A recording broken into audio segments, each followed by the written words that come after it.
Hey, good morning, everybody. It's Johnny, our account manager from SimilarWeb. Thank you for joining us today. We've worked in the past few weeks with the Extra Knowledge team to customize this webinar for you guys.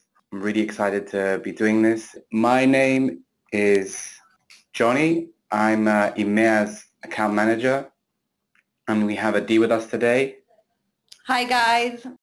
Just a quick recap of SimilarWeb.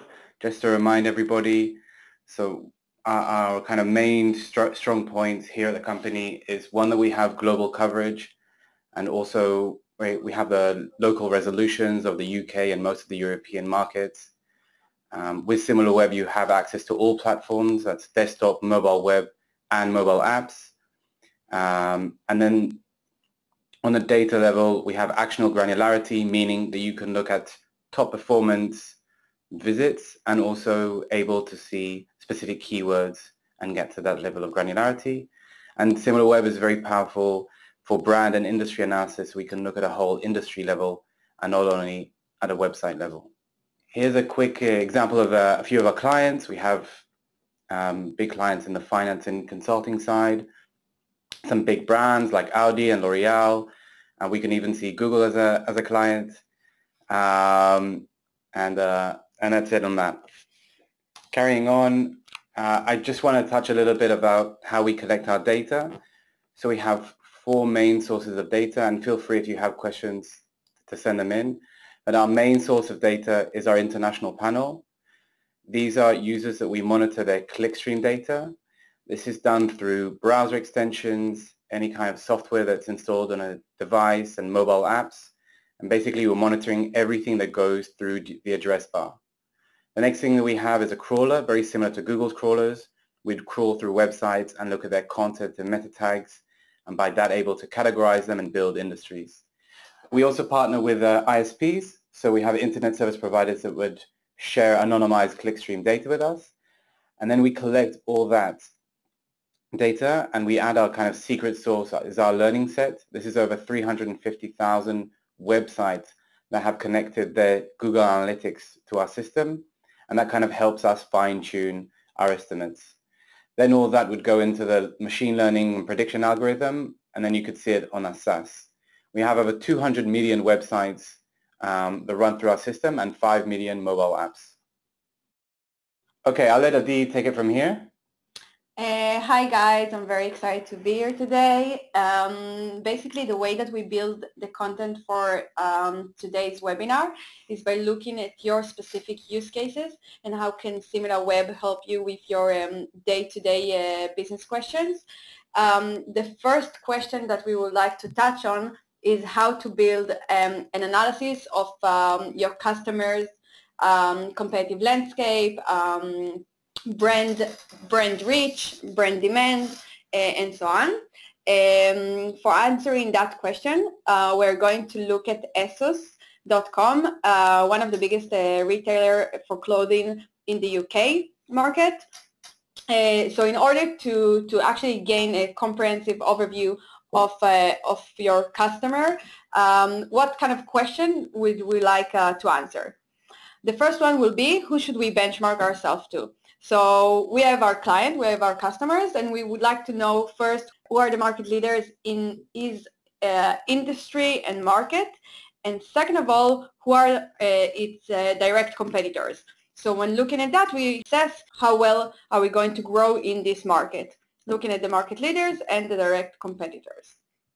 The second question is, what kind of metrics we should look at in order to assess the market share, the brand demand, the user engagement, and the brand growth. So this session is a live session. I'm going to move to the Pro, to SimilarWeb Pro, and I will show you how it's done step by step. This is the homepage of the platform.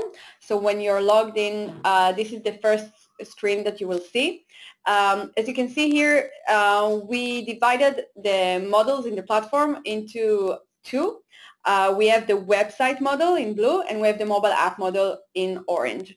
We'll start by looking at the website arena.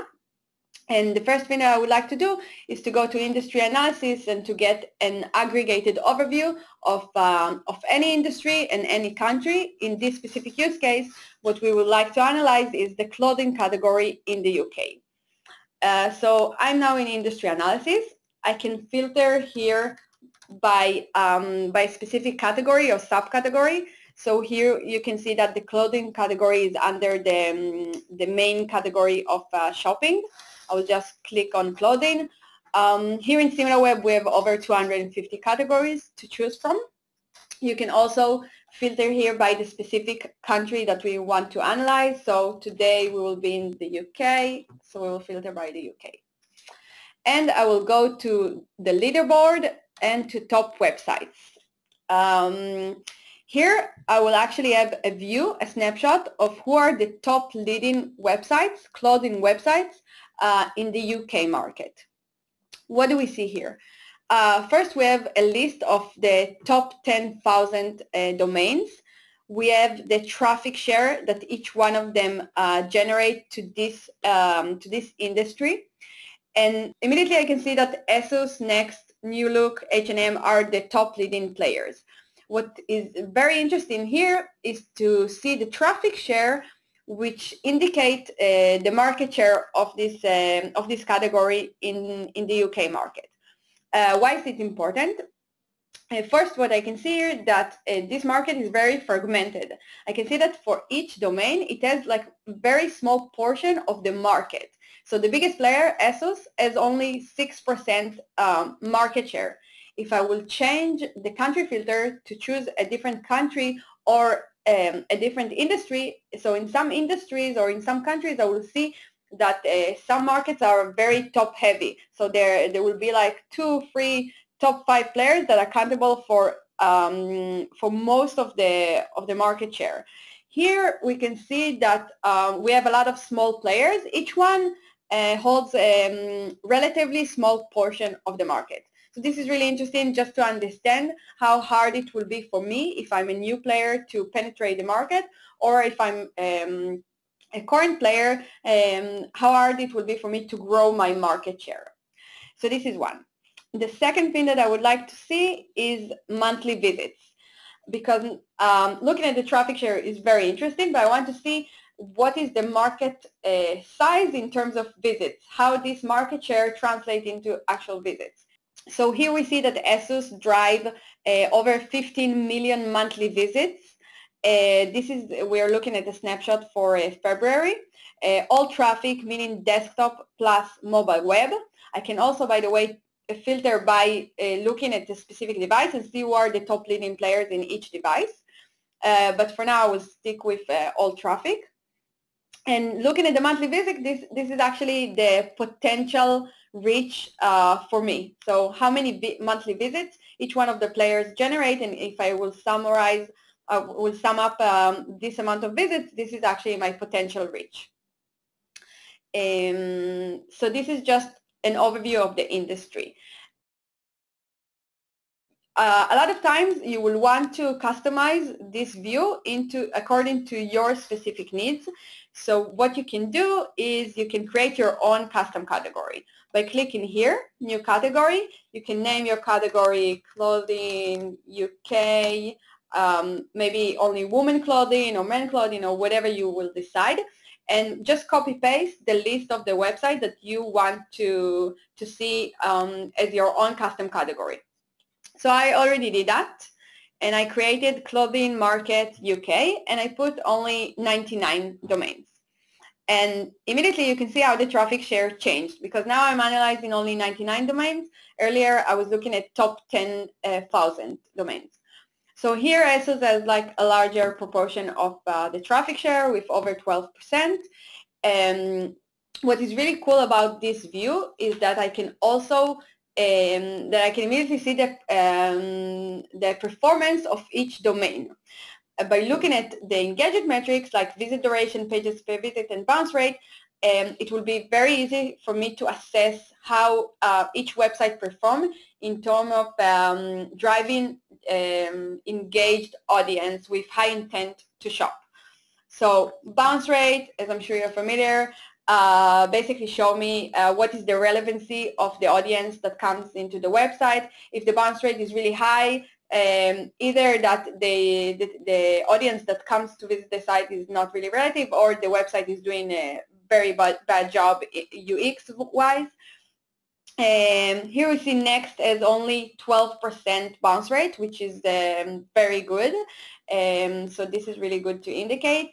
If I'm looking at the visit duration and pages per visit, this is a good indicators of how likely will this audience is to convert. Specifically in Next, we can see that they have a very high pages per visit. This is probably as a result of the way that they, the structure of the website. So it will be just interesting to go into the website and to make sure that we are looking at the right data, because this is a very high pages per visit. But overall, this will show you the performance. So New Look, for example, it has good engagement, as well as the other players. So most of them are doing a very good job. We can see some that are maybe extreme if you will scan the list. So this is how to evaluate how each one of the players are performing. Now I would like to see what has changed. So this is just a snapshot of February 2017. Each month we will show the previous month. Now what I would like to see is how market share has changed over time, for a longer period of time. So I will go to category share, and here I will be able to filter by a specific time frame.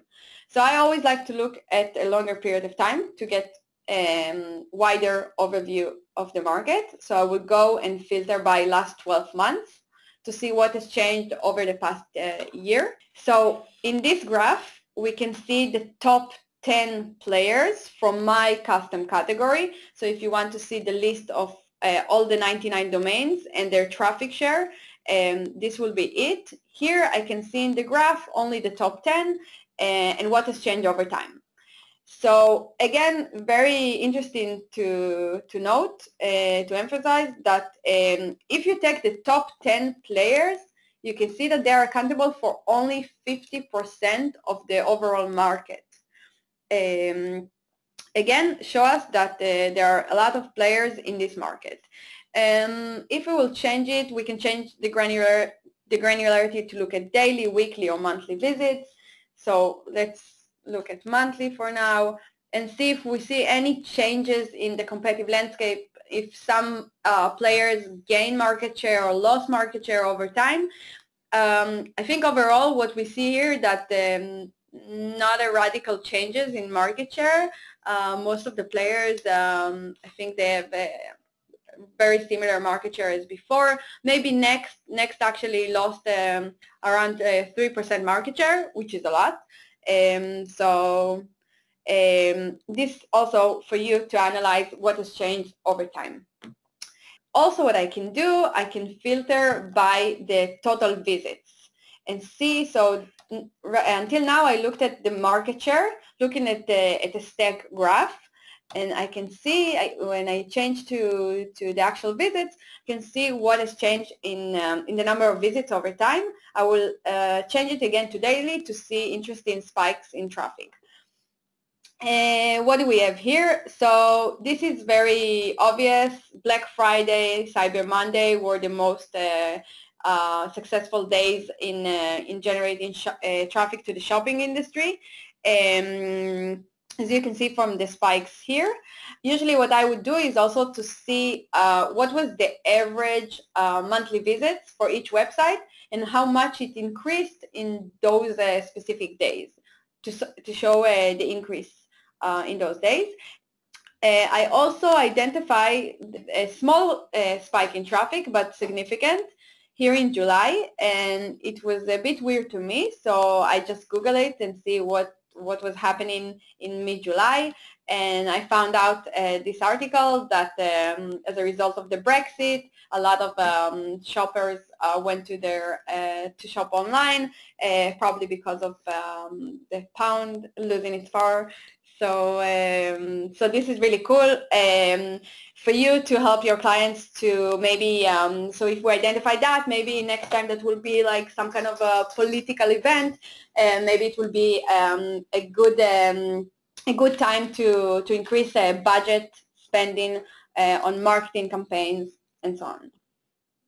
Okay, so this is regarding market share. Now I would like to see which brand has the highest demand in the market. For that, I will go to top keywords here.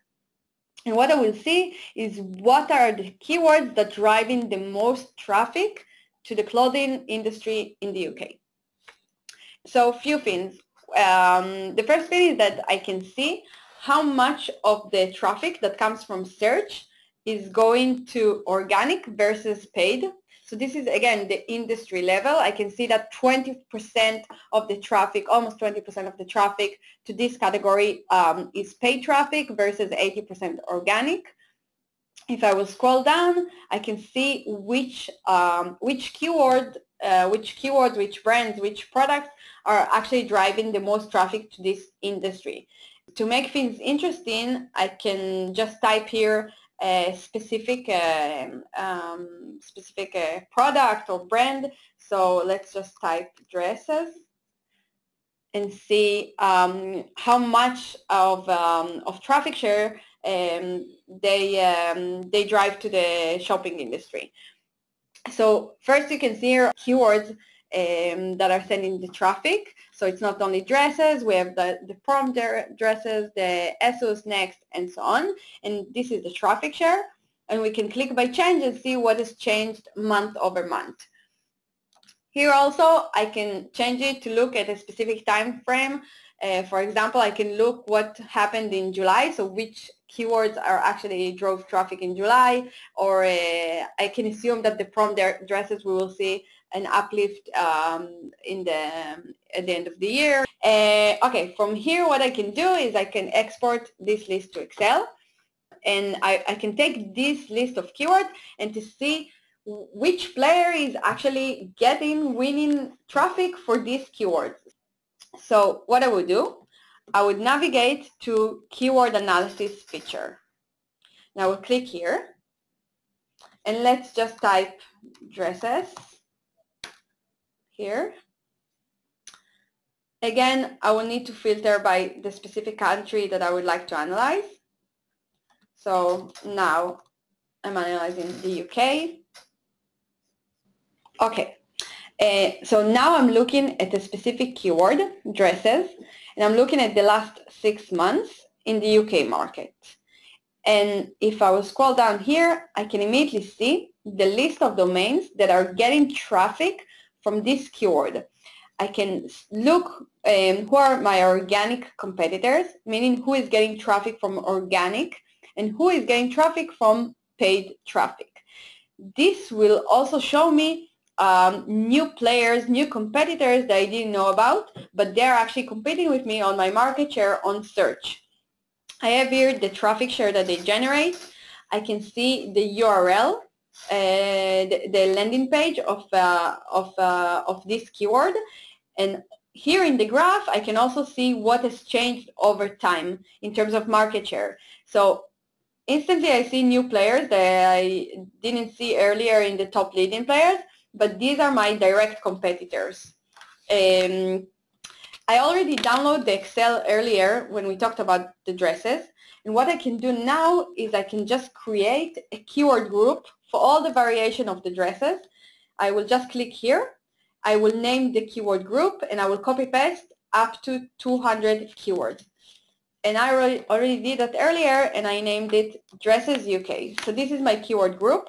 And now I can see what is my market share. If I'm ASOS, what is my market share for this group of keywords, which I know that are very strategic for my business. So this is my market share, and this is what changed over time. So ASOS here is in blue. And these are the players that are driving traffic, that are winning the traffic from this group of keywords. I think this is a good time for questions. So the first question is there a way to aggregate multiple markets together? I think there are two ways to deal with this. One is there's a worldwide filter. So if we're looking and we want to look at all the markets, we could just run the worldwide filter. But if we're trying to focus on a specific region, for example, the DACH region, we would need to export the data to Excel and then aggregate them. Feel free to send over a follow-up question if you have anything on that. The next question was, this is a huge amount of data. Can you clarify how you get all this information on every website? Are there certain countries or categories that you don't have data on? So as explained, thanks Adi. So as explained on the first slides, and we'll also be sending the slides over, and this session is being recorded for anybody that joined a little bit later. But as mentioned, we have an international panel, so we have a lot of users that we monitor their clickstream device, and we see about 200 million websites that run through our database, meaning that that's how we collect our data. And I also recommend to, when we send out the recording, I explain there in detail, in further detail about that. The change metric and why is everybody declining? That's a really good point. So the change is always going to show month over month, even if you're looking at 3 months or 12 months, it will always show the month compared to the previous month. The reason why there is a large decline is because February is a very short month. It's about 10% less than January in general, because it's 28 days and not 31. So that's normally why there's such a decrease going on right now. The next question is, where can we find a list of industries available? We will send out in the summary email, we can send out the link. You can also Google SimilarWeb category list and you'll get a link there. Could you use the dashboards to identify trending keywords for the total apparel category? Trying to think. Adi, do you understand that one, or? I'm not sure if you're referring to, okay, so let's go back to the industry analysis, and there we will have like the top keywords for the industry, and you want to in theory, I think, sorry to stop you, in theory, if we went to the top keywords in the industry and sorted by change, you could see what are the trending keywords in the apparel. And again, I would recommend on this level, you can also export it to Excel to make some kind of a minimum amount, a threshold. So you're looking at keywords that didn't just go from, I don't know, 500 visits to 10,000 visits, but also something that grew with larger numbers. What's included in paid? Paid would be any kind of paid activity, so it would include Google paid, but it also includes Bing and Yahoo and other search engines. So this was an analysis of the website arena. We analyzed the desktop and mobile web traffic.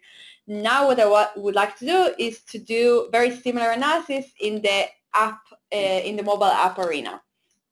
In order to do so, I will start by with the same methodology.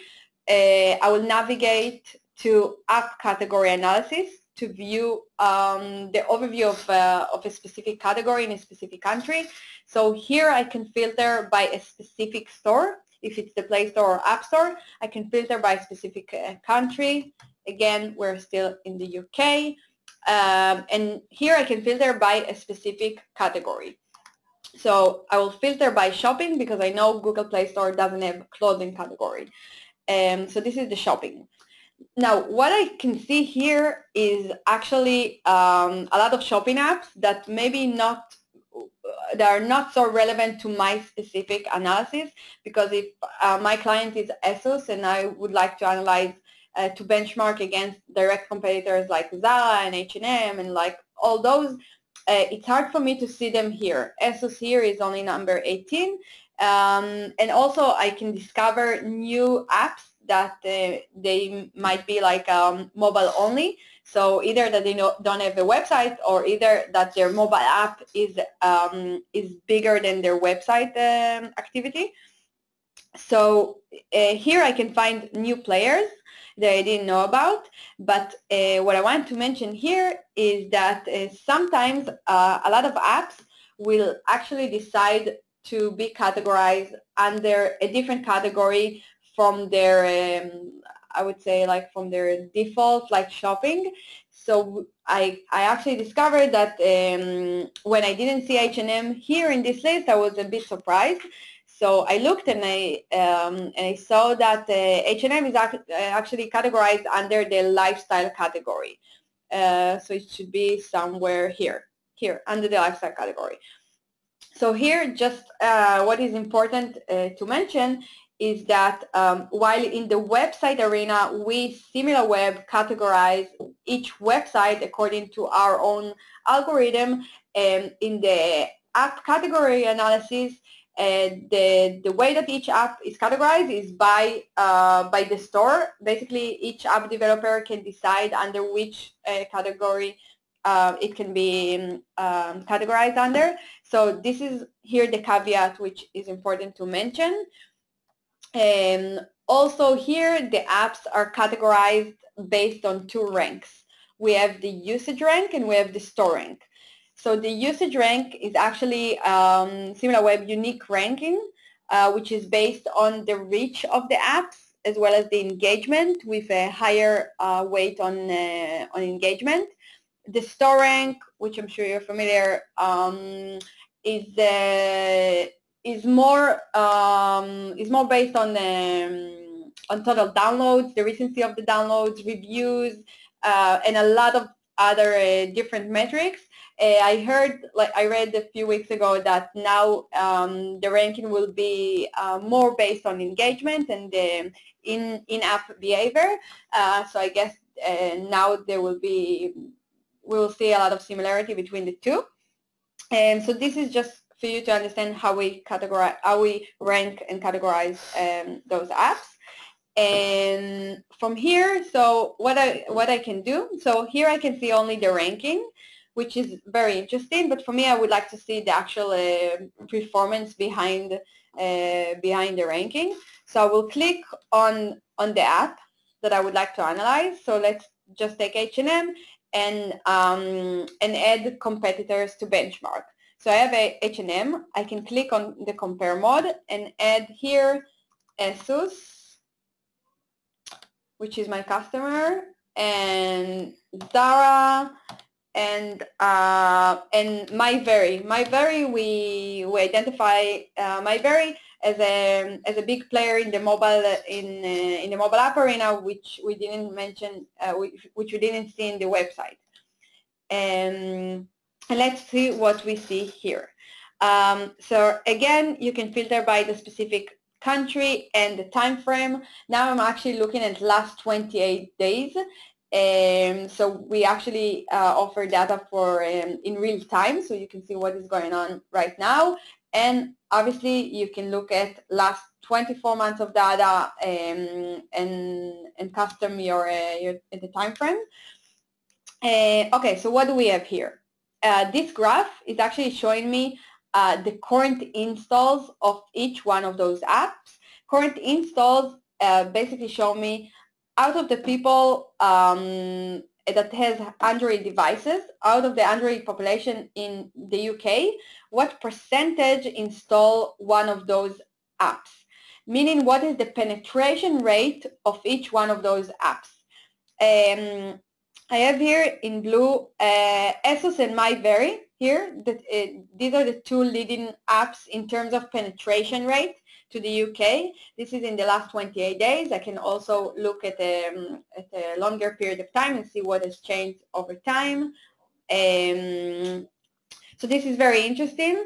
We can see MyVery is really growing and already reached ASUS, and ASUS is the biggest player in terms of the penetration of the apps. What is interesting also here to indicate is, so this is the actual metric. This is for the last 12 months. And what I can see here that ASUS, which is the biggest player, has only 1.15 penetration rate. It means that maybe the UK market is not mature enough for the clothing apps. Because I analyze a lot of markets, and for example, in India, the penetration rate is over 30%. So over 30% of the Android devices in India installed one of the shopping apps. And here what we can see that in the UK, the penetration for the clothing apps is relatively low. So this kind of analysis is really interesting when comparing to other markets or to other industries. So this is one. I can also filter by daily active users to see what is the actual daily reach of each one of those apps. And again, here I can see that my Very is very, very, very growing. Let's see what has changed in the last 28 days. So yeah, we see that there is a very big battle between my Very and ASOS in terms of who is doing a better job in engaging their users on a daily basis. So yeah, we see a hard competition here, which is interesting. Yeah, thank you very much for that, Adi. So one of the first things that we did is we looked at the main players in the market, and we kind of tried to understand their market share. We could see that the top 10 players had about 50% of the market, and we could see that the UK was a pretty fragmented market when it comes to the clothing shopping and to the custom industry that we built. We could see that there wasn't big changes in the competitive landscape when we were looking at the market share. We could see the Next lost about 3% of the market. The next thing that we were looking on the app side is because we could see that the penetration rate was pretty low in the UK. We could see it as around 1%, and that's pretty interesting to see. And we could see that Next was driving very high quality traffic with an intent of shopping, because we could see that their engagement metrics were pretty high. Yeah, and another point to mention is what we actually saw right now about My Very, which is an app that that's really growing in the app arena and competing with ASOS. I just want to stop and more emphasize about our data and how we update it. Like Adi mentioned, we have the last 28 days model. So we update our monthly data by the 10th of the month. So by the 10th of April, you'll be able to see March data. But when looking up to date, we have the last 28 days with a 2-day lag. That's one thing. The questions that we received. So how is the data on apps, example, install numbers, different, similar to what App Annie has? So it's not different to what App Annie has. We are focused mainly on Android, and we offer also our metrics and our understanding of the market, and they also have theirs. We're pretty aware that a lot of people also have access to App Annie. We think that we're very complementing, and it's very helpful when looking on the app side. We can also look at what's going on the website world and mobile web. Will help you understand what are the trending products, the searches. So it's just helping you to fill the picture, but you can feel free to use both. The next thing is, how is market share defined? If, example, H&M app is categorized as lifestyle, does the total market include all categories these apps are categorized as? So for the mobile app, the way to calculate market share is a bit different than what we saw in the website. So usually what I would do in market share for the mobile apps, I would look at the daily active users, meaning how many users are actually visiting the app on a daily basis. And then I will multiply it by the usage time, meaning how long do they spend in the app on average on a daily basis. And this will give me the amount of time spent on the apps. And I think, like, usually this is what I would use in order to assess the market share in the mobile apps. In the website, we were looking at the market share by looking at the amount of visits. You can also do a further analysis and remove the bounce visits. So this is something that I usually do, like for some industries, specifically for the shopping industry. If I would like to see only the visits that are highly engaged with the website, meaning that they visit the website and didn't view only one page, they viewed more than one page, and thus they're more likely to make a purchase. So the way to calculate like the real market share is just to remove the bounce visits from the website, The mobile app, again, is by looking at the daily reach and multiply by the usage time. Next section, which I feel will be very interesting for you. Basically, when you sit with your clients and you want to prove the AdWords value for your clients, how can you do that with using SimilarWeb? So for this section, we will take Airbnb in the US market, and the question that we would like to answer is what are the most successful channels for my competitors? What is the ratio between organic and paid traffic? Is the rate of organic traffic growing over time? Are they employing a long-term strategy, or their strategy is changing month over month? And what paid channels they rely on for user acquisition and how effective they are. So we'll move on and go to Airbnb. We'll type here airbnb.com. Airbnb. Okay, airbnb.com. And now actually we'll move to a different region and we will go to the US market.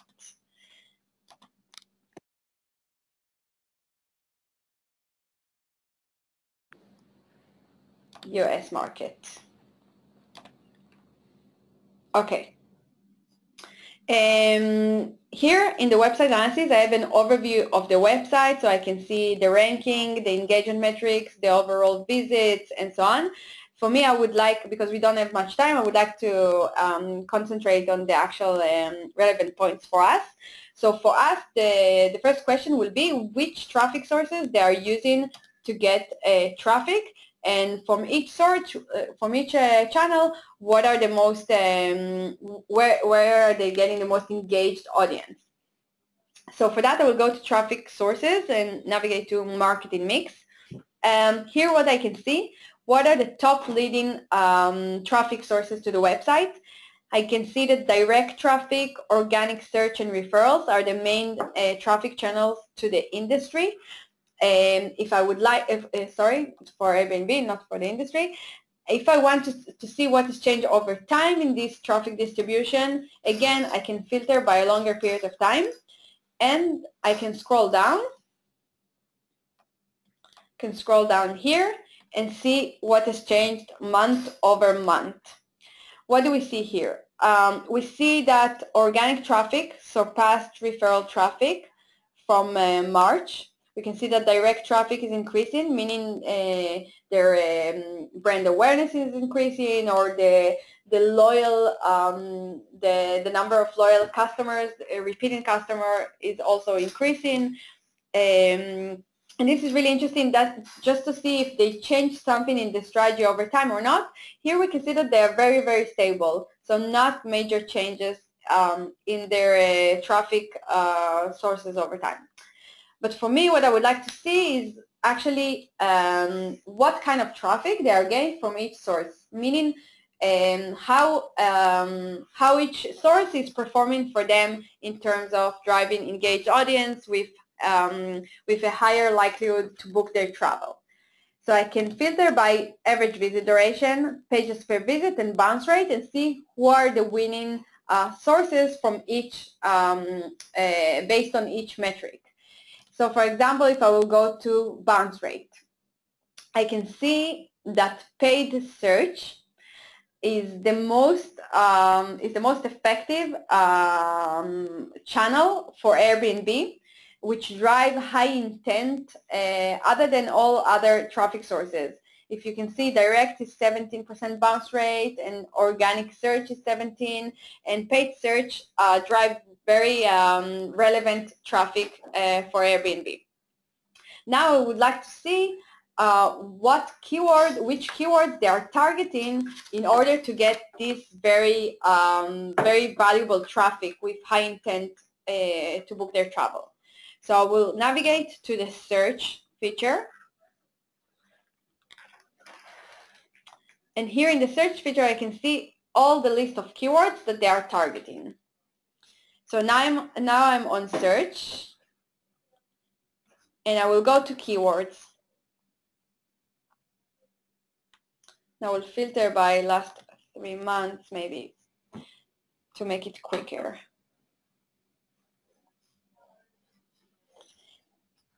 Here in keywords, I can filter by looking only at organic traffic or paid organic keywords or paid keywords. I will go to paid keywords. And obviously, I will see a lot of branded keywords, Airbnb, Airbnb with spelling mistakes, and so on. But I can also here see which destinations they are bidding on.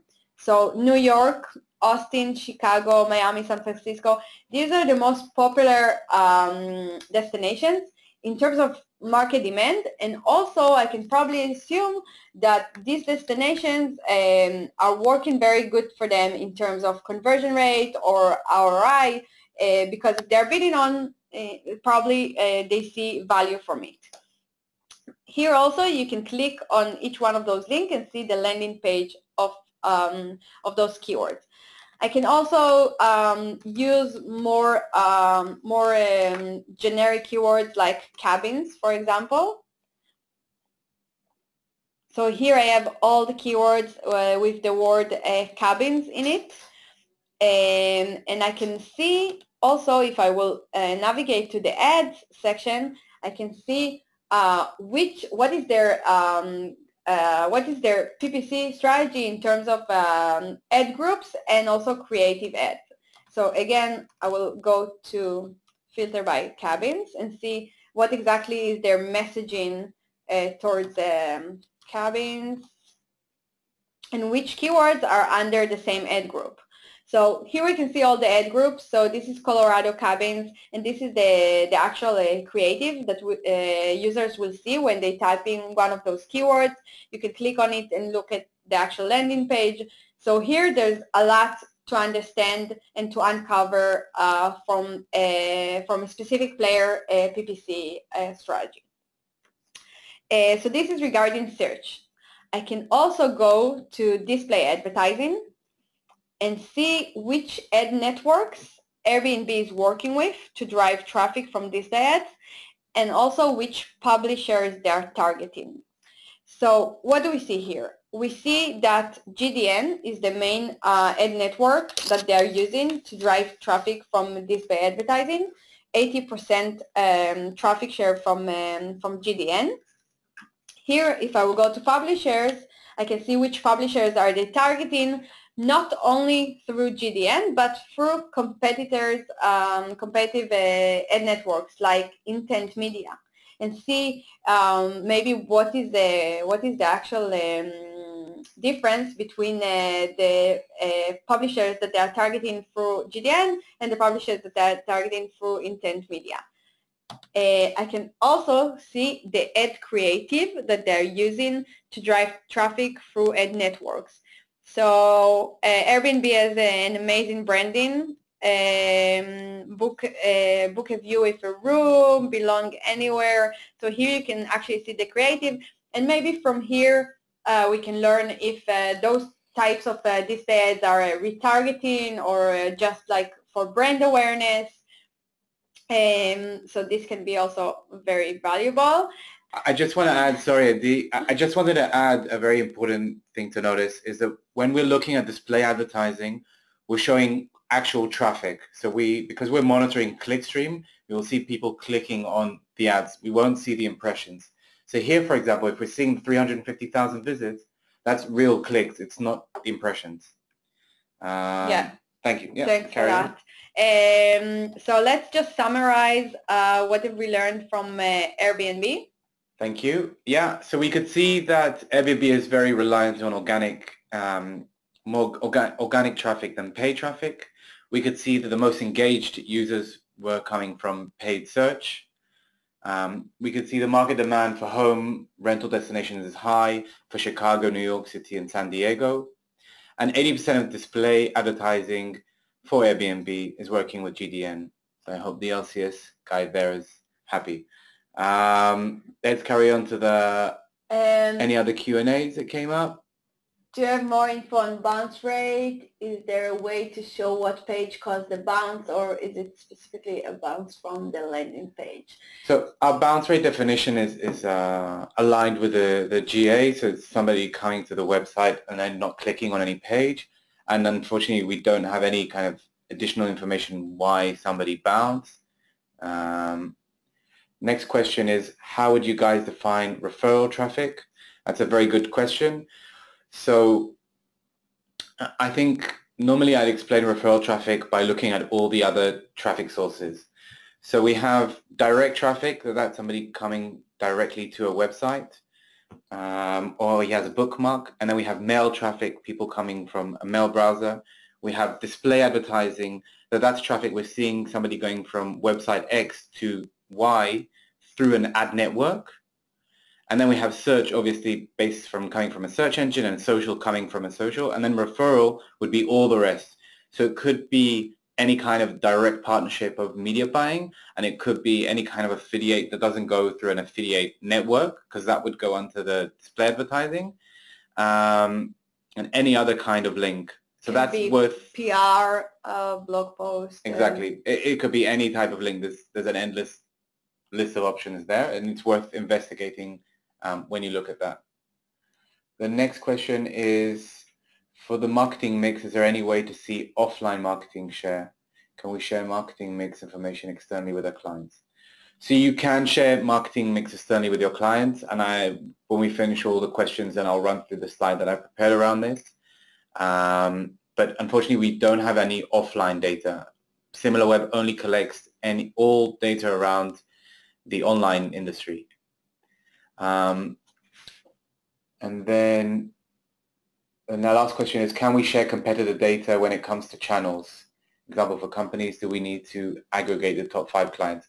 So because SimilarWeb is a third-party company, and I think, is the next slide on data sharing, Adi? I think it is, so we could just... Yeah. Do you want me to open it? So basically, all data can be shared with clients, so you don't need to aggregate the top 5 because we're a third-party company. I know that the Google guidelines, you're not allowed, and it wouldn't be moral to kind of share it with a client or competitor's data. We've attached in a handout in the webinar, and this is also go in the email. This will give the kind of guidelines of how to use our brand when sharing our data. That's the only thing that needs to happen. So I'm going to quickly jump into the presentation where it shows how the data should be stated. So obviously it needs to be stated that the data is based on SimilarWeb, but you're allowed to share any print screen from the Pro. You can't share exports of Excel and any kind of raw form of the data.